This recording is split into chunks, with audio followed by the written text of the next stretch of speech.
नालासोपारा येथे पतीची निर्घृण हत्या करून त्याचा मृतदेह राहत्या घरात पुरवणाऱ्या आरोपी पत्नीला आणि तिच्या प्रियकराला पोलिसांनी ताब्यात घेतले आहे।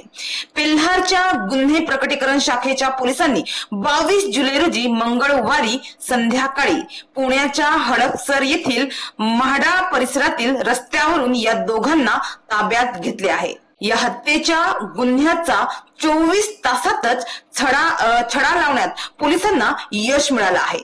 चित्रपटाप्रमाणे हत्येचा गुन्हा करणाऱ्या आरोपींना पकडण्याचे मोठे आव्हान पेल्हार पोलिसांसमोर होते। हत्येच्या आरोपींना पकडण्यासाठी विरार गुन्हे शाखा, मध्यवर्ती गुन्हे शाखा आणि पेल्हार पोलिसांची टीम आरोपींच्या मागावर होत्या।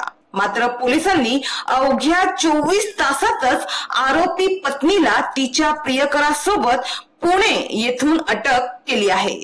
नालासोपारा येथील धानिव बागच्या गांगडीपाडा येथील ओम साई वेलफेअर सोसायटीत राहणाऱ्या विजय चौहान वय वर्ष 34 यांची पत्नी कोमल चौहान वय वर्ष 28 हिने तिचा प्रियकर मोनू शर्मा ज्याचे वय आहे 20 अवघे 20 वर्ष आहे याच्या मदतीने पतीची निर्घृण हत्या करून त्याचा मृतदेह घरातच पुरला होता। धक्कादायक म्हणजे मृतदेह पुरल्यावर त्यावर नवीन टाइल्स देखील लावण्यात आल्या होत्या। हा प्रकार 15 दिवसांनी उघड झाला। तर नेमकं काय आहे हे प्रकरण ते जाणून घेऊया।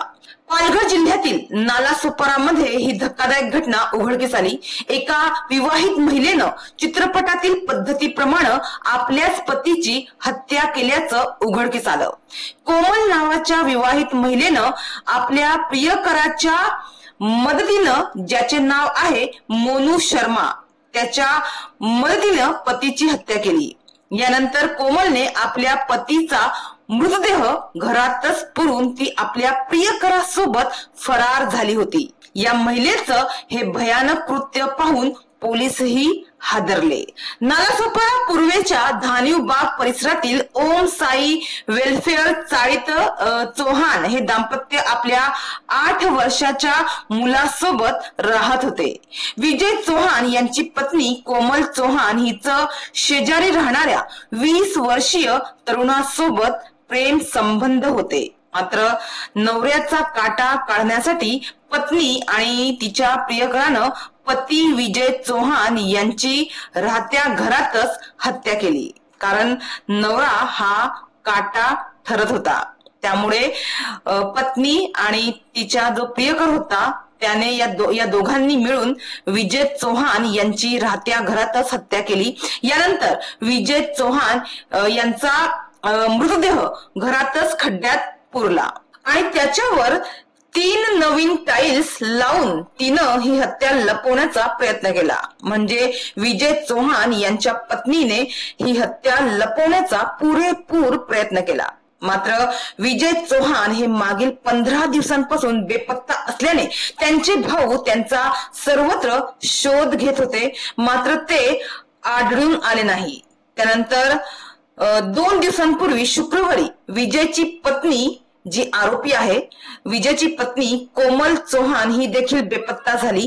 कोमल चौहान बेपत्ता झाल्यानंतर तिच्या पाठोपाठ शेजारील खोलीत राहणारा मोनू शर्मा हा तरुण देखील बेपत्ता झाला। मृत विजय चौहान यांचे भाऊ मोहन चौहान हे विजय यांचा सर्वत्र शोध घेत होते। मात्र सोमवारी सकाळच्या सुमारास विजय चौहान यांच्या राहत्या घरी ते आले।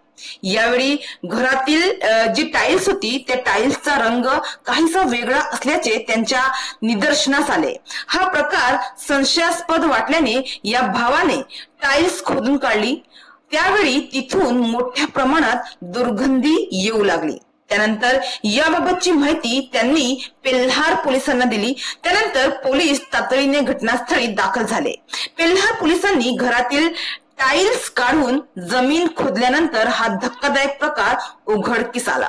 सोमवारी ही घटना उघडकीस आल्यानंतर मंगळवारी पोलिसांनी आरोपी पत्नी व तिच्या प्रियकराला पुणे येथून ताब्यात घेतले आहे। म्हणजे 22 जुलै रोजी मंगळवारी पोलिसांनी आरोपी पत्नी व तिच्या प्रियकराला पुणे येथून अटक केली आहे. तर या प्रकरणाचा पुढील तपास पेल्हार पोलीस करीत आहे. मात्र सध्या पतीची हत्या करण्याचे प्रकार वाढले आहे. त्यामुळे आता तरुण मुलांच्या मनात मात्र लग्नाला घेऊन एक वेगळीच भीती निर्माण झाली आहे. लग्नाला घेऊन मुले आता विचार करूनच पावले उचलतील अशीच सध्याची स्थिती निर्माण झाली आहे.